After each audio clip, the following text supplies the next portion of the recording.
wabarakatuh. I am Manha Hasnath from grade 4B. Today I am going to show you how to make a circuit. Take a battery, two wires, red and black. First step, attach the both wires to the battery. Second step, attach the red wire to the switch.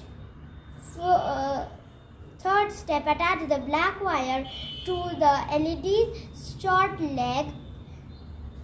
Fifth step, attach the LED's long leg to the switch. When we switch on the light, now we can see how the electricity is passing through the battery, from the battery through the wire into the bulb. Jazakallah. Create a video of your talents and share it via WhatsApp on 9700491819. If you are new to this channel, then don't forget to subscribe. Thank you.